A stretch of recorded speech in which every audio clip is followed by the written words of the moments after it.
Welcome all who wander and the curious. Better start being nice because today we're delving into the world of the satanic hoofed Santa, Krampus.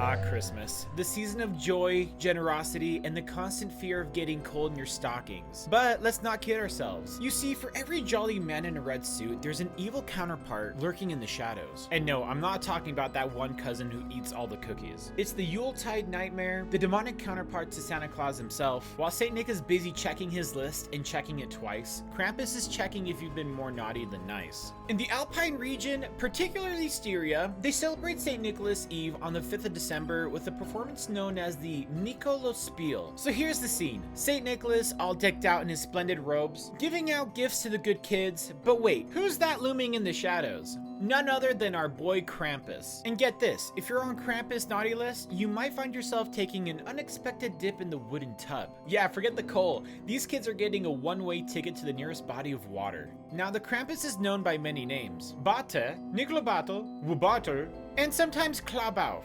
I mean, come on, Wubatel? Sounds like one of those Muppet characters from the kitchen.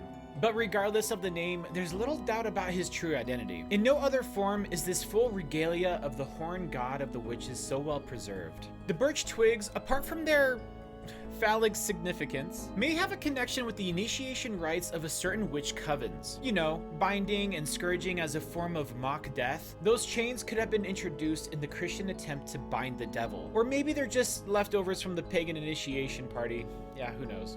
And the alpine terrain encouraged strong regional variations. And under the veil of the horned mask, many a prank could be played. I guess being the devil's sidekick has its perks. Now, let's not forget the Nikolaspiel in the district of Mariazell, where the players include Shabmanar, covered completely with mantles of straw and wearing huge antlers. Each one carries a long whip and cracks it as loud as the procession moves from one guest house to the next. But even in this elaborate performance, with demons of the darkness and the inevitable Habergeist, it's still Krampus who steals the leading role. Unlike the Black Peter of Holland, the Styrian Krampus has lost none of its pagan wildness. He's still the black he-goat of the witches, the anonymous Grand Master leaping and roaring in the ecstasy of divine possession. On the outskirts of Graz, Leoben, and Brückendemö, black and shaggy, resembling a truly wild bear. Hey, that's kinda like me. He stands as a frightening primal presence along the gentle Nikolaus, who, despite his role as a bishop, can now outshine the god. And that, my friends, is just the tip of the Krampus iceberg. We're about to embark on the journey into the darker side of Christmas, so grab your pitchforks, candy canes, and let's see what Krampus has in store for the naughty ones. The name Krampus is believed to have roots in the Bavarian word Krampen, meaning dead or rotten, or possibly from the German word Kramp or Krampen, translating to claw. And let me tell you, this creature lives up to its clawed reputation. I'm sorry, I'll stop. Krampus, the half-goat, half-demon monster, is here to ensure that you're not just naughty, but Krampus naughty. Forget coal. He brings birch rods and the whip made from birch sticks and horse hair. Some Krampuses even throw in bells of various sizes, like a demonic holiday concert but with more whipping. Now, the origins of Krampus are as mysterious as his appearance. Some believe it dates back to pre-Christian Alpine traditions. Enter the Krampuslaufs, young men dressed as Krampus attempting to scare the audience with their antics. These annual Krampus runs are not your typical neighborhood fun run, but in the 17th century, Krampus found a partner in crime: St. Nicholas. The dynamic duo of winter celebrations was born, with Krampus playing the darker counterpart to the generous gift-giving saint, but only later facing tough times. In 1932, the Krampus tradition got the boot in Austria, thanks to the Dollfuss regime. They even distributed pamphlets titled "Krampus is an Evil Man," fearing that encounters with Krampus might damage children's mental health.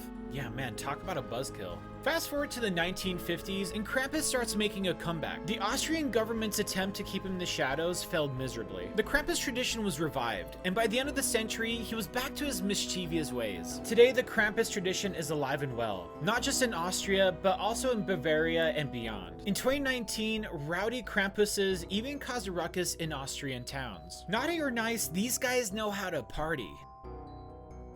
So what does Krampus look like? Although he appears in many variations, he's usually hairy, black or brown, with cloven hooves and horns of a goat. And oh, let's not forget the long pointed tongue and the fangs. Krampus looks like evolution had a day off and decided to combine every single creature you wouldn't want to meet in a dark alley into one festive nightmare. Yeah, good luck sleeping tonight.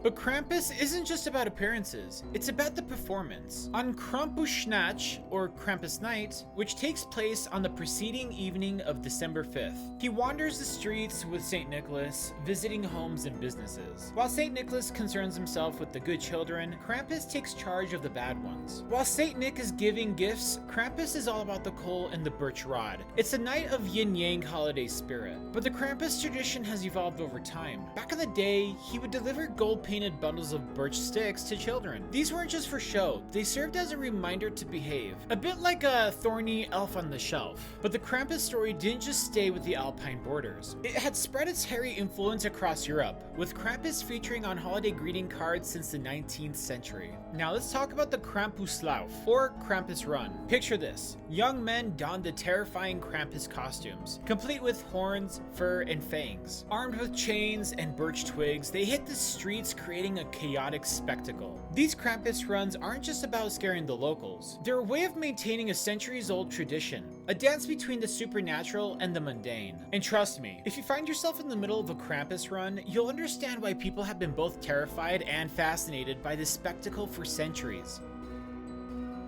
Now let's get into the psychology of Krampus. Why, oh why did this half-goat, half-demon become the enforcer of Christmas nightmares? Well, it turns out fear has always been a potent tool for teaching lessons, and Krampus is the embodiment of that fear. Back in the day, Krampus wasn't just a folklore figure. He was a disciplinary measure, more like a boogeyman for the children. The threat of Krampus visiting the misbehaved was enough to keep the kids in line. Forget about Santa's watchful eye. Krampus took it up several notches with his demonic appearance and punishing ways. I mean, let's be real. Getting coal in your stocking seems like a cakewalk compared to a visit from the horned, chain-wielding monster. It's like choosing between a mild scolding and a horror movie jump scare that would beat the living Ooh, well okay, there is more to Krampus than just fear. Some argue that he represents a balance in the Yuletide season. While Santa rewards the good, Krampus deals with the naughty. It's the equivalent of a good cop, bad cop holiday justice. So whether you're drawn to a darker side of Christmas or seeking an alternate to the usual holiday cheer, Krampus may have something in store for you. Just make sure that you stay on the nice list, or you might just end up face to face with the horned devil himself. And there you have it, everyone, the tale of Krampus. As you revel in the festive season, remember Christmas is more than just sugar plums and mistletoe. Listen for the faint echo of cloven hooves. You never know when Krampus might come knocking. And when the wind whispers or chains rattle in the distance, recall the wise words of Dickens' Ghost of Christmas Present. I will honor Christmas in my heart and try to keep it all the year. In that moment, a stray hoofbeat may remind us that the spirit of the season, both light and dark, waltz together in the tapestry of our holiday traditions. And if Krampus and his festive frights left you with a chuckle or a touch of Yuletide terror, embrace the dark side with a malevolent like and unleash the holiday curse by subscribing. Until our next merry hunt, keep those bells jingling in the eerie night, and be sure to join us for the next time as we dive into the enigmatic world of the Riddle Master itself, the Sphinx. Until then, keep exploring the mysteries of the holiday season, stay curious like it's a Krampus prank waiting to unfold, and remember, may your stockings remain Krampus free. Peace, peace.